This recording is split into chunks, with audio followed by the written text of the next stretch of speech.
Well, good evening, everyone, and welcome to Wu University webinar, Conquering the Challenge, Effective Strategies for Neurotrophic Keratitis with Dr. Paul Karpecki. Thank you so much, Dr. Karpecki, for being here tonight. Thank you. Thank you. We're so looking forward to learning from you as always, and definitely one of my favorite speakers. So really always love hearing you and learning from you. Next slide. So I'm your host, Dr. Elise Kramer, and I'm currently in Miami, Florida. Where are you, Dr. Karpecki? Lexington, Kentucky. Awesome. Next slide. Probably just as warm as Miami, unfortunately. We want to thank Visionary Medical Education for helping host this event. Now, if you look down in your chat, you will see a link. That's a very important link to take a pre-test. We really appreciate if you could do that. So just look in the chat for that link. So you can take that little pre-test for us, and that helps, us be able to have these free webinars so that we can continue getting grants from wonderful companies. So next slide. Thank you to Tea Pharma and Sun Pharma for supporting this event with a medical educational grant. Again, that link is in the chat. If you'll do that pre-test, we would really appreciate it. Next slide. So just a few housekeeping items before we get started. For each hour of CE units, attendees must be online for a minimum of 50 minutes. So this is a 1 hour CE, so it will have a duration of 50 minutes. For a COPE certificate, there will be a survey link in the chat. Also, the survey link will appear when the webinar ends. CE certificates will be delivered by email and sent to ARBO with OE tracker numbers, but there will also be a QR code at the end of the event. So if you have the OE tracker app and you want to get instant CE, you can use that just to scan the QR code. If you don't have the OE tracker app, it's not a big deal. You will still get the CE certificates via email within 4 weeks. If you want to ask questions to our wonderful speaker, you can use the Zoom on-screen floating panel that you see circled at the bottom. Try to keep the questions for Dr. Karpecki in the Q&A and more logistic questions in the chat. However, we will screen both just in case. Next slide. Cool. If you are using the mobile version, it looks a little bit different. So you'll find Q&A there at the top where you see the top arrow. And if you want to go to the chat, you'll have to click on those 3 buttons at the bottom. Click them and you'll see the chat after you click on those 3 buttons. Next slide. So I will introduce our speaker who really needs no introduction, but Dr. Karpecki received his Doctor of Optometry degree from the Indiana University and completed a fellowship in medical cornea in Kansas City in affiliation with the Pennsylvania College of Optometry. He currently serves as Director of Cornea and External Disease for the Kentucky Eye Institute in Lexington, Kentucky. He served on the TFOS DUES 2's Diagnostic Methodology Subcommittee and DUES 3 Treatment Subcommittee, as well as co-chaired the previous 2 and upcoming TFOS Symposia. Dr. Karpecki is an associate professor at the Kentucky College of Optometry, teaching at the University of Pikeville. Thank you so much again, Dr. Karpecki, for being here. Looking forward, and I'll be back on later for some questions. It's my pleasure. Thank you so much. Great job as a host. That was what a great way to start it.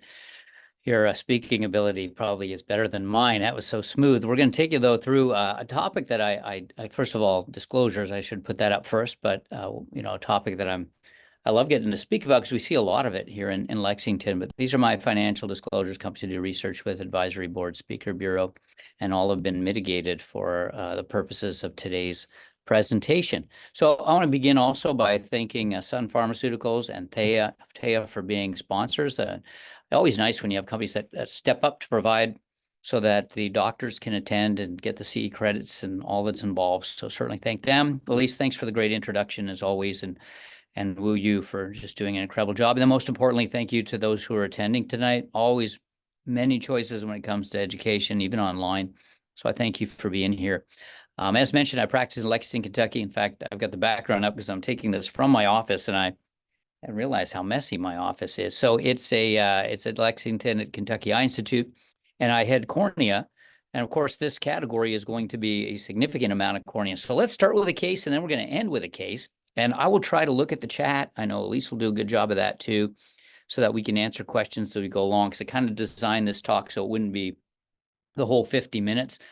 Sometimes the most valuable information comes in when you're able to ask questions and get answers. And so we'll try and make that a focus. So take a look at this patient presenting. Imagine them presenting in your office tomorrow morning. and look at that cornea, you know what? The way I often describe this condition is kind of like your worst looking dry eye. And that's why it doesn't respond, though, because it isn't really dry eye. Now, you can have some dry eye with it. And in fact, how would you know this patient has dry eye without expressing meibomian glands, without looking at osmolarity or anything? Just looking at this picture, how would you know? I bet you know the answer. You look at the tear meniscus height, and that is a very scant tear meniscus height. It's not uncommon for patients with neurotrophic keratitis to either have had long-standing inflammatory disease, like dry eye could do that, especially a KCS form, or more often, because of the fact that the nerves aren't functioning well, you don't get the normal tear production that the trigeminal nerve is responsible for, and you may get a thin tear meniscus as well. But so you could have comorbidity too of dry eye with this condition. But I think the reason we can point to the fact that it's more than dry eye is the history. Patient has had HSV in the right eye, and that's this eye. It's much worse than the other, although both eyes had it. And I guess you can account for the other eye having it by the fact that diabetes has been present.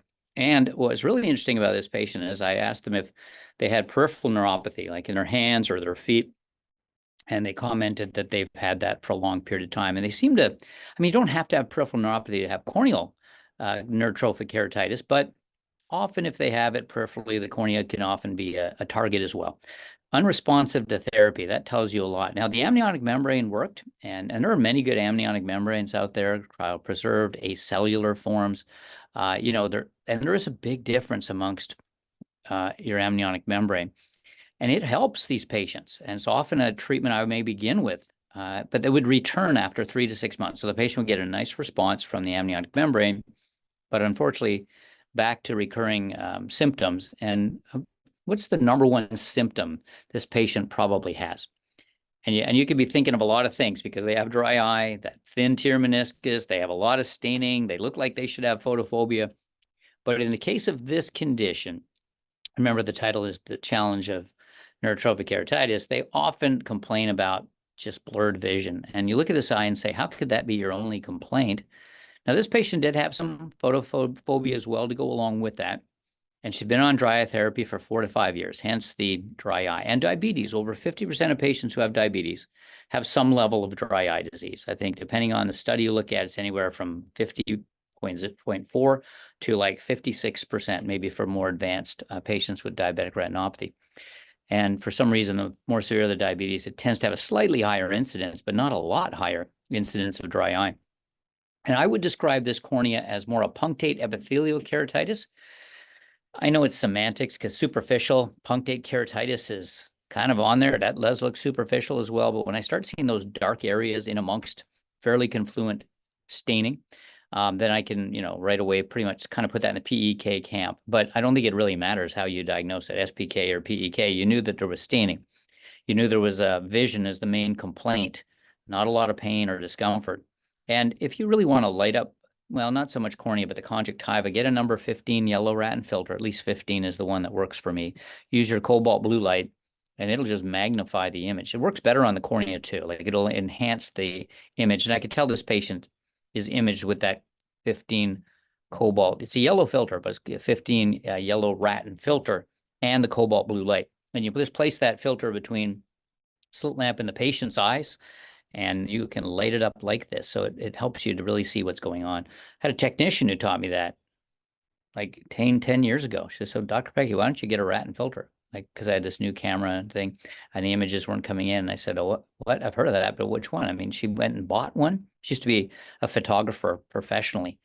She knew all this stuff. She bought it, brought it in, which is embarrassing. I should have gone out and figured out where it was. And ever since, I've been unable to see eyes as well. So I use it every day. So if we're really thinking about neurotrophic keratitis, we have a history, in this case, diabetes or HSV, or even chronic dry eye. We got kind of 3 in this case.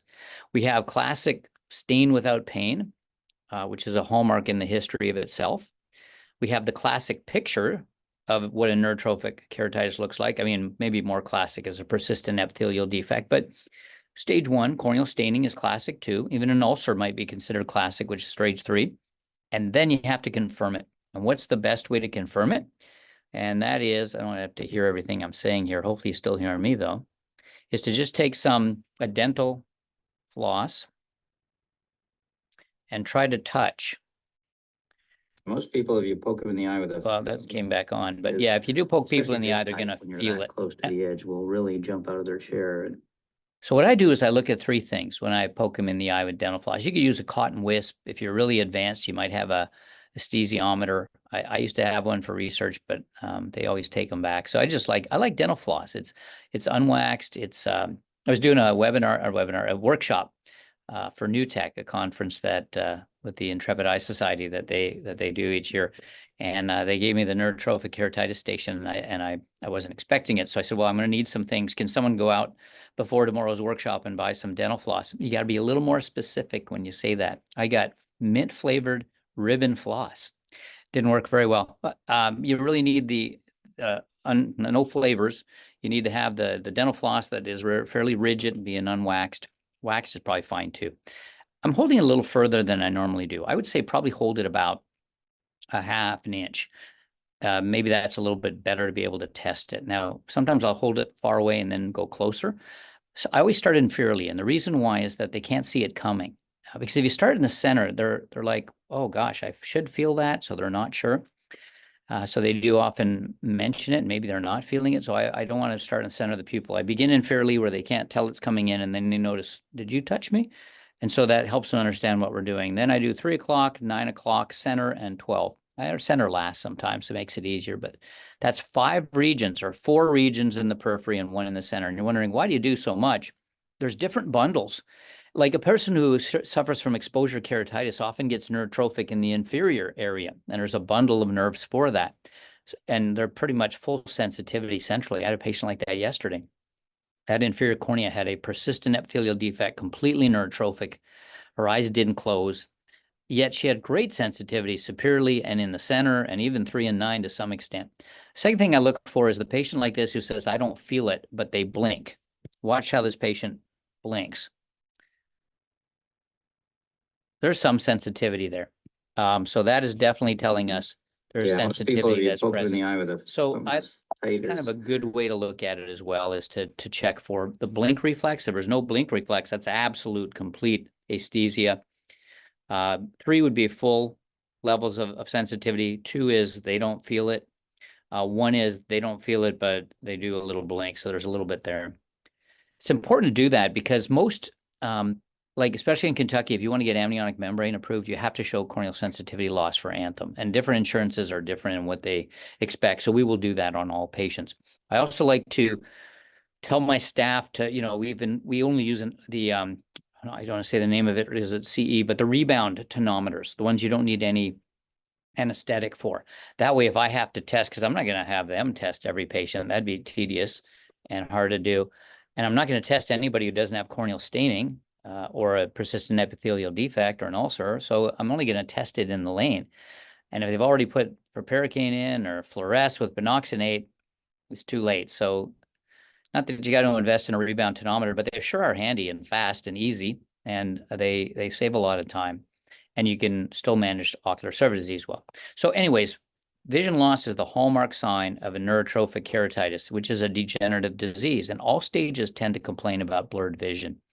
If untreated, keep in mind that this is progressive. When I did my fellowship in cornea under Dan Dury, Dan was one of the top cornea guys in the world for many years.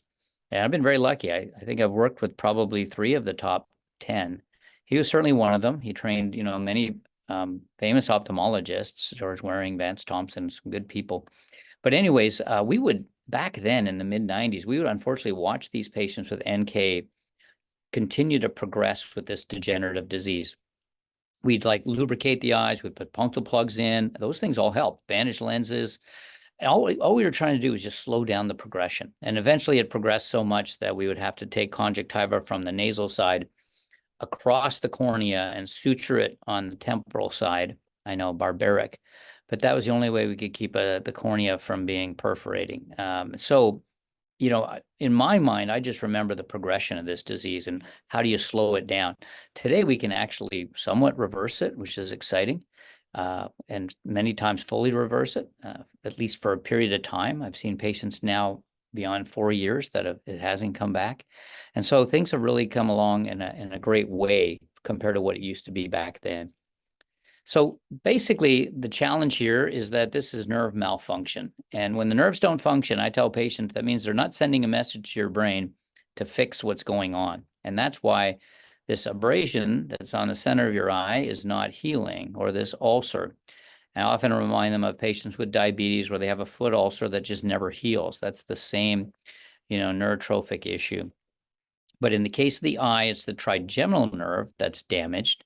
And the trigeminal nerve has two reasons it works. And so this is valuable to help understand the condition. I don't like to get into these kind of slides a lot, but one thing the trigeminal nerve does, amongst EOM, muscle movement, and all those other things, but related to the cornea, one thing's trophic supply. So it provides the nutrients that bathe the epithelial cells, which then produce more nerve growth factor naturally, that then, cycle and bathe. So kind of one is helping the other. The epithelial cells are helping the nerve growth factor, and nerve growth factor is helping the epithelial cells.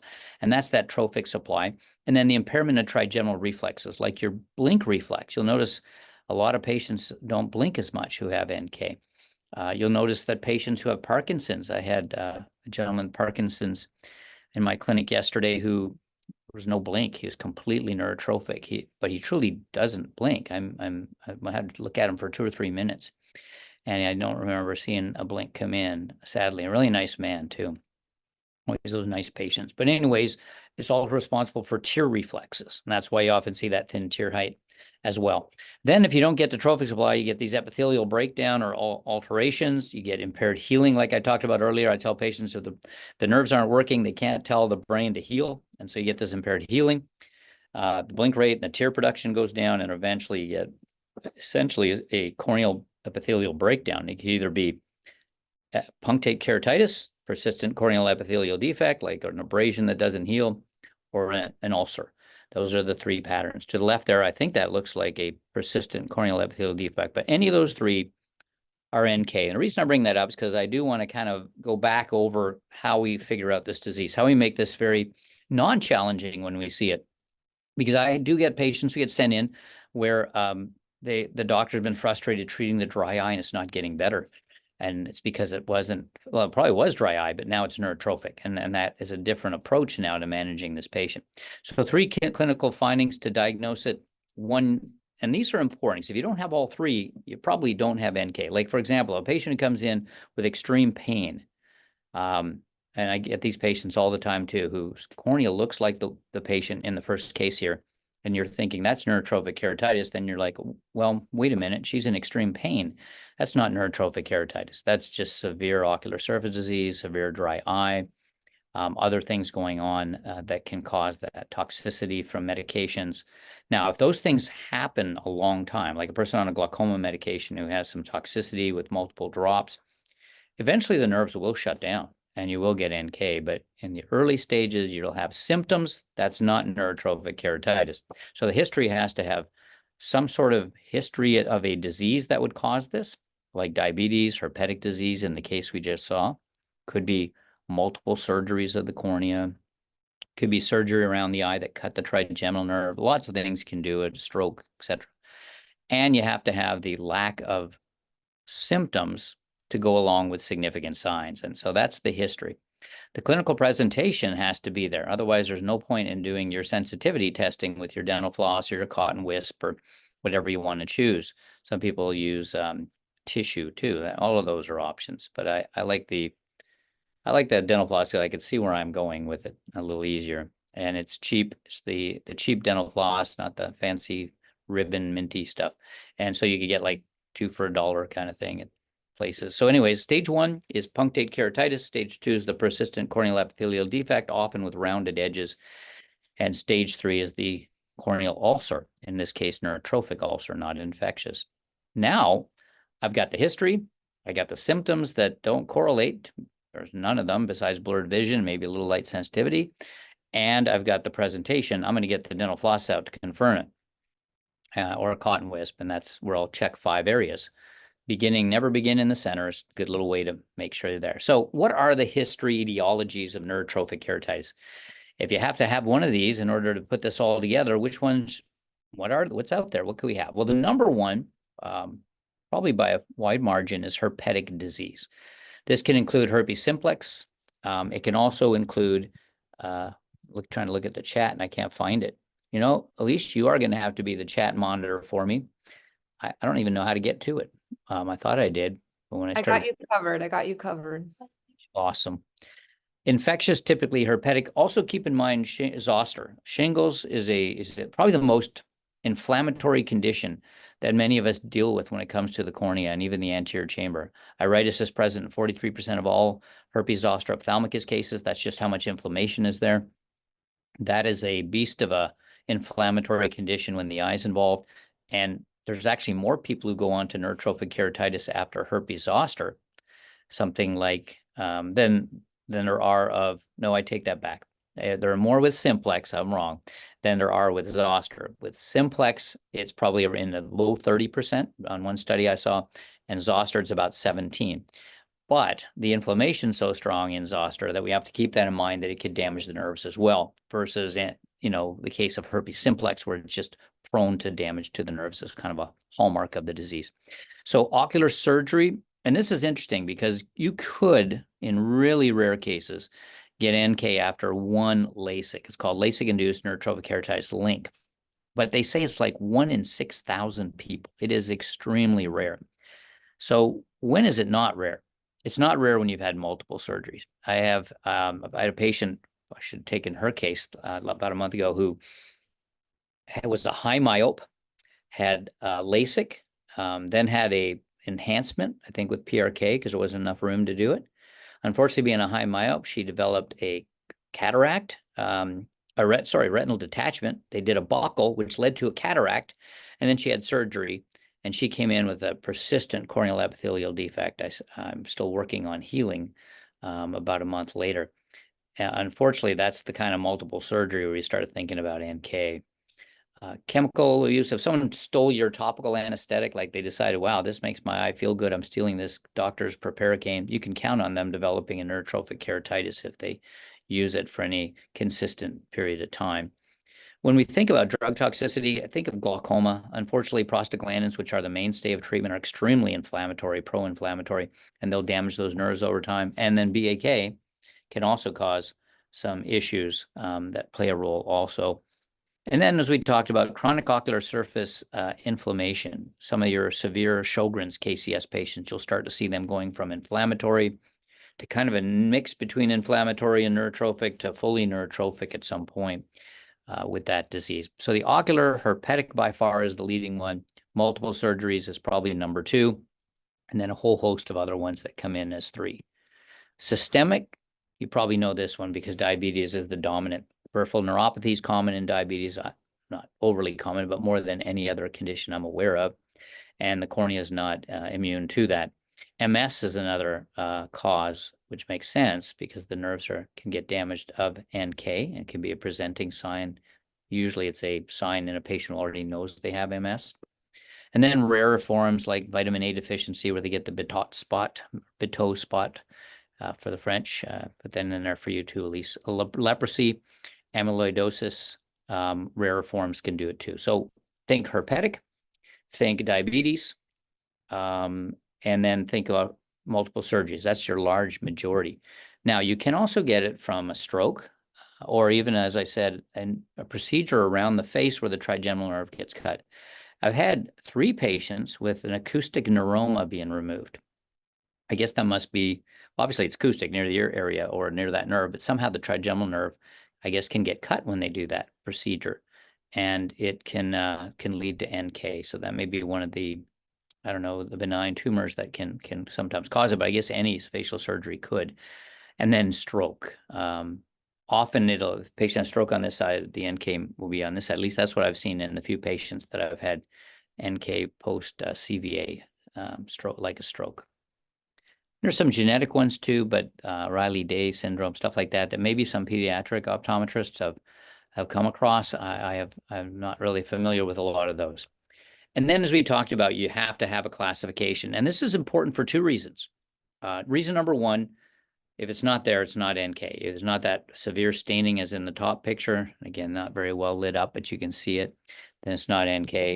If it's not Mackey classification, stage 2 is the persistent corneal epithelial defect, and you can see the fluorescein pooling. Or the third one, And that third one is a patient, one of my stroke patients who came in he ended up having, complaining about his eye being really blurry after a stroke. And he came in on sulfacetamide drops. They'd been putting them in on a regular basis, and he wasn't getting any better, and his eye was getting red. And not all NK gets red. Most are usually fairly white, actually, I guess, because of the chronicity of the disease. So that was probably toxicity from the drops, which did not help. And when they brought him in, he's a nice guy. He's an LSU fan. He always brought all his gear in. He has all purple, head to toe yellow. Nice man. And one of my favorite cases, because we got that ulcer, which is hard to tell there, but it's like 60% thinned. And we got him to about 20/30 vision with Cenegermin and amniotic membrane. So you can do quite well with these patients today, and that was not my experience many years ago.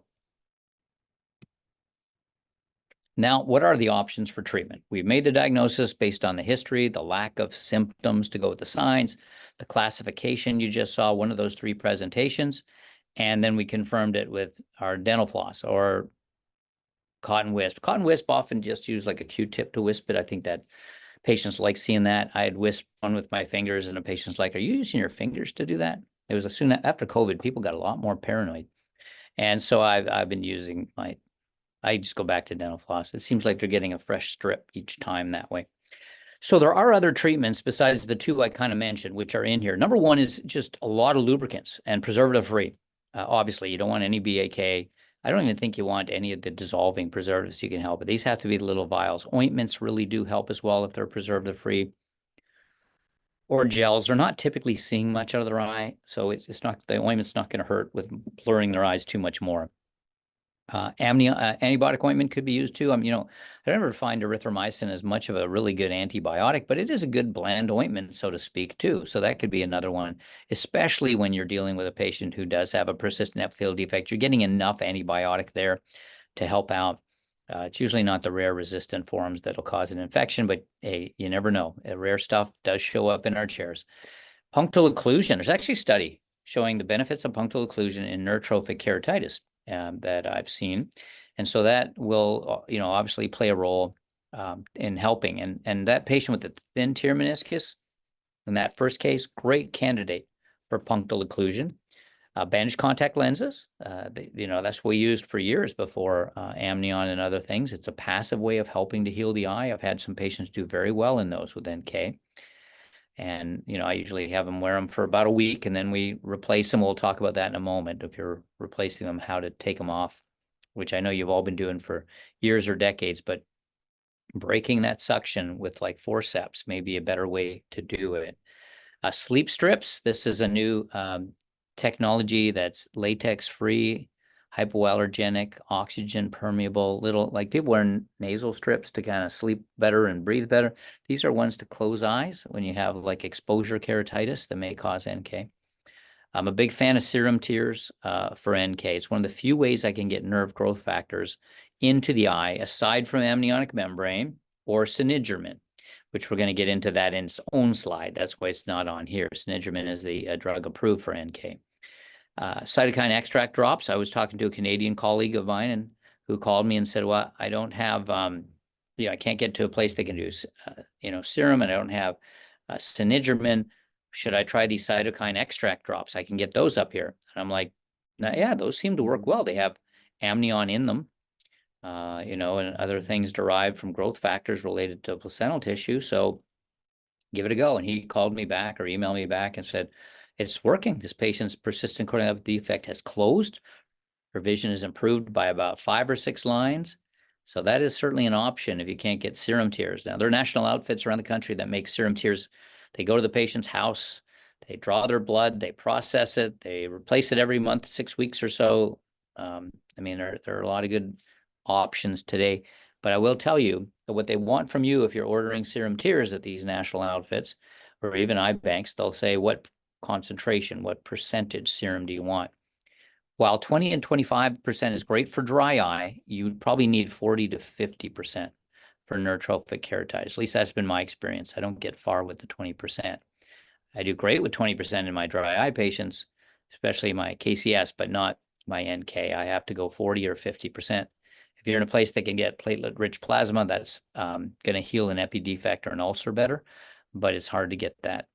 Amniotic membrane, I've talked about that. I'm going to get into it a little more here. It's a great treatment because it does have nerve growth factors in it. Cryopreserved forms do tend to have more of that, but that does not mean there aren't some good forms that are dry. Like I had my exposure keratitis patient, the patient just recently, all that breakdown was so inferior that I'm a big fan of cryopreserved forms. I didn't really want, the ring was, the first time we used it, sitting on that lower eyelid, which is rare, but it was right where I needed the amnion to sit. So I ended up doing a dry form there, and she did really well with it. Now, hopefully it stays because it was a recent one, but she did really well. Partial tarsorrhaphy, I'm not going to do that, but I have an oculoplastic stock who'll do just a little bit here. Full ones we don't do anymore because that's not going to help. And there's even this thing called neurotenization where they draw a nerve upwards to the lacrimal glands or to the cornea in some way to kind of help and feed through, but that's pretty new, invasive to some degree, a very last resort for some patients. And then, so let me talk about punctal plugs, then I'll get into Cenegermin and so on slides, but you know, even punctal plugs have advanced so much. I like these 180-day extended duration plugs. I love this tapered end to them because now I don't have to, I still dilate the punctum with a dilator, but now I have to, and make sure you have the right forceps. Jewelers, at least in my hands, these things just fly off or I crush them. These forceps have little, grooves in them that are designed for these plugs. So you can't crush them and they don't fly away. And you just pull down the lower eyelid. The tapered end is so nicely tapered down to 0.25 that it fits almost any puncta. And then I can push the fat end in. I just want to get it under the surface. I don't want it deep. I don't like a punctal plug anywhere in the horizontal. It's got to stay in the vertical canal. That's where you have the best safety. And these will last about 180 days, long enough to get me to where I need the patient to be. If they really need to replace it every 6 months, then I'll probably use something a little more permanent. But these are my go-to today for so many of these patients. When you're removing a bandage lens, which is a very good treatment for neurotrophic keratitis, in my opinion, it seems to still work incredibly well. The problem is, especially with a persistent epithelial defect, if you go to grab that off of there, you might create or add to the PCED. Because remember, these patients don't feel anything. Amniotic membranes, is wonderful on these patients because they don't feel it. Even the cryopreserved form, which can be uncomfortable in a few patients, not terrible, but they don't mention any discomfort. They're like, I didn't even feel it. So those are good. But same with bandage lenses, because they don't feel it. Taking it off could create a real problem. I would get, these blunt end forceps. You can't hurt the eye, the cons, you can't feel it. There's no sharp to it. Jewelers can poke the eye. They break the suction so easily, as you saw there, and there's no risk of pulling off epithelium when you finally have got it healed, even if it's punctate keratitis. So that's a nicer way to do these things today's day and age. And I developed some of those tools, but I received zero royalties for it. When I first developed them, actually, Optometry Giving Sight, the charity I'm on the board for, was getting the royalties, and I love that. But as with technologies, one company buys it from another, and they're still great technologies, I believe, but I don't receive anything from them. So if you see my name on it, don't think he's putting that in there because he made it, he gets something. For full disclosure, I don't receive anything for those tools, but they do work well as instruments. Here's the Sleep Tight, the inadequate lid seal strips. These are patients who have symptoms in the morning. Dry eye does not start in the morning typically. It starts as the day progresses. So it's morning symptoms, their eyes are probably not closed well, and you can even get neurotrophic keratitis if that goes long enough. But most patients just have what's called inadequate lid seal, not lagophthalmos, but they're oxygen permeable, latex free. These make some nice closures at nighttime because they don't pull lashes out. But there is probably about 25% of people who they don't stay on, maybe just the oil in their skin, but if they can clean their eyelids, some of them still can use it. And often I'll cover one eye because a lot of people have to get up in the middle of the night. I don't want both their eyes closed and they trip, but these have been a helpful new technology has recently come out. As I mentioned, amniotic membrane is something I like. Sometimes I'll use an acellular is a good form to consider, or a higher quality one. There are some that are much better. You really have to be selective for the dry forms. And I just placed that over top of the neurotrophic keratitis area. This guy had a very inferior PCED, so that's why it's a little lower. And I hold the eyelid over top. I don't use a bandaged lens on this one. I'm actually going to tape his eye closed for the next 2 days. And I was amazed at how it healed. Now, to be fair, the most effective treatment for NK is probably cryopreserved. And if you fit a contact lens, you can fit a cryopreserved amniotic membrane. You just simply have the patient look down, place it under the upper eyelid, have them look up and put it under the lower eyelid. Make sure there's no air bubbles, I should say. Gas bubbles, that's right. No air bubbles under there, because that would prevent the amnion from touching where you're trying to heal. And there's only 2 times they need to come back to you before 3 days to get it out. And that would be if they're constantly tearing and draining. I've found that when patients have that, where their body's trying to wash it out, something's wrong. You got to get it out. And it's not going to help them. Or if they're in pain. These are not painful. They're uncomfortable sometimes. Feel like a little rock in the eye is probably the most extreme I've heard patients say. There's discomfort, perhaps, especially as the amnion breaks down, but pain is not normal. You'll have to see those as well sooner. And then removal, again, just try to get the right tools. Get tools that, get underneath it naturally, that pull that up, so you can take it out real easy without, stabbing the patient. So let's talk about the only drug truly on label approval for neurotrophic keratitis, called Cenegermin. It is actually recombinant nerve growth factor. It's identical to our nerve growth factor. It is human nerve growth factor. And so you're putting in what's missing, and you're putting it in 6 times a day while awake for 2 straight months. In a way, that's good, because I can tell patients there is an end point. It's 2 months from now. And at least we know we're going to get to that point if we can push our way through it. Some patients have no discomfort. There is a percentage in the clinical trials, or 16%, that had aching eyes. Those are the ones you got to kind of push through a little. If they get that aching eye, and that was in 16% in the trials. I'd say probably a little more in my clinic, maybe 20%, but it's something I tell everybody about. And so the point is, the patients who made it through 2 months, their data is quite compelling. So it's worth trying to get there, but it's structurally identical to our own nerve growth factor. This is an interesting slide, because if someone came and said, hey, I'm going to design this clinical trial for neurotrophic keratitis, and again, maybe I'm tainted from my fellowship years and being in cornea for all this time, and watching these patients never getting better, just slowly progressing. But in the study, they had to have patients who are at stage 2 and 3. I would put stage 1 patients. Remember, 2 is the persistent epithelial defect. 3 is the ulcer. You had to be one of those 2 to get in, the worst stages. And not only to get success did you have to close the ulcer, you had to close the epithelium, and you had to have no staining on the area. That was complete corneal healing. And I'd be saying, oh yeah, good luck with that. Maybe you get 10% if you're really lucky. I would have been really wrong. 72% of patients actually achieved that, which to this day still amazes me that you can reverse that level over 2 months of use. And for those who made it 2 months as well, and again, the side effects you tell patients about is 2 things. One is that aching. 16% of patients had pain or aching, often starting a week or 2 after. Some patients had it earlier on, but usually was a little bit later, like a week into treatment or 2. And you're like, okay, you got to make it another 6 weeks. So it's so important. And I'll tell you what I tell them to get them through that. The other side effect that's real common is tearing, which makes sense, because without the trigeminal nerve working well, you didn't get a good tear reflex, and now it's starting to come in. 10% of patients in the trial had tearing. And here's what I tell patients. If you can make it to the 2-week time frame, 2-month time frame, 6 times a day for 2 months, 80% of those people were still healed at a year without putting anything in their eyes. No more drug. I don't think they had even artificial tears, I'm not mistaken. I don't know. The study allowed that afterwards. I don't believe so. But nevertheless, they were still completely healed. 80% of those who had healing, of the 72% that had healing, 80% were still healed a year. So I tell patients, if you just make it through to that 2 month, this is what you can expect, is to still be healed 4 out of 5 times by a full year.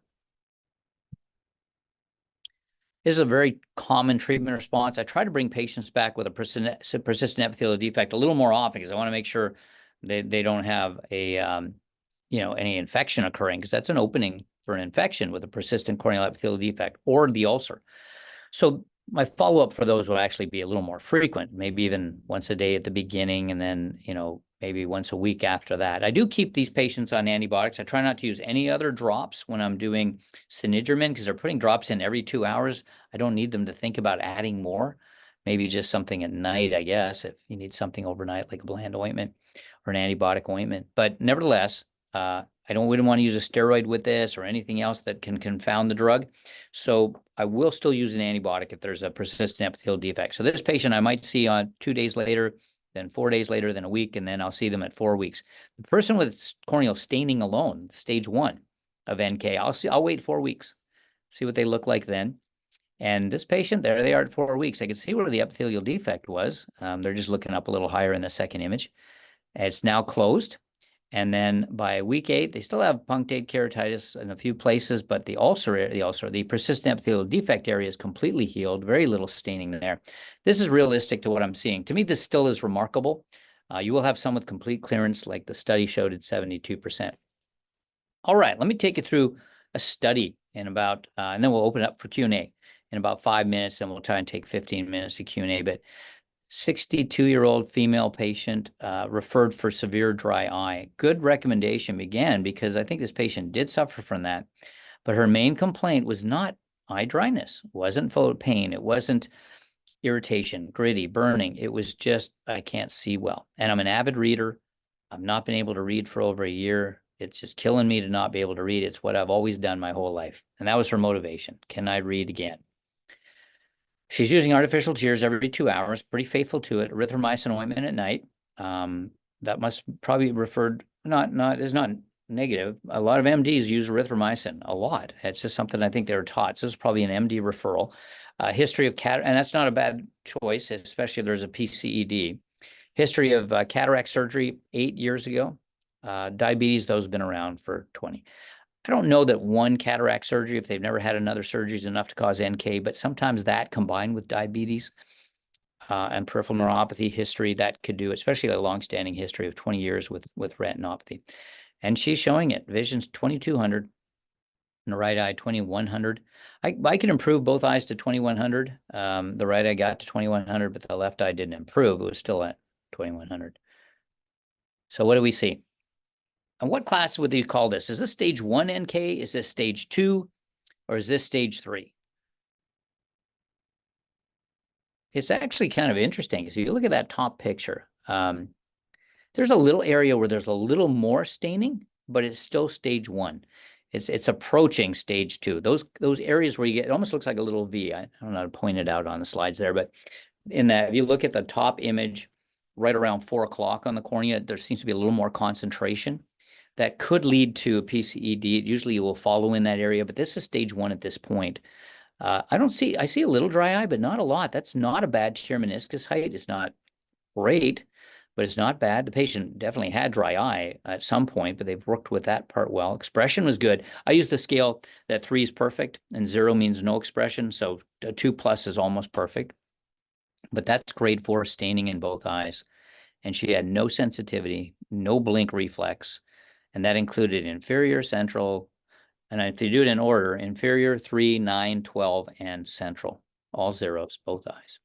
So diagnosis, yeah, of course, NK, that's what the whole lecture's on. But classification, you probably got it, stage 1.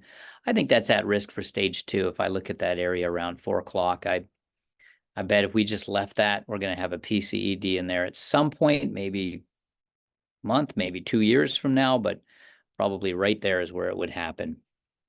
So we went ahead and put the patient on Cenegermin, Q2H for 2 months, but I couldn't get an approval through for about 4 weeks. That was what it took, and that's not uncommon. Sometimes you get 2 weeks, sometimes 4.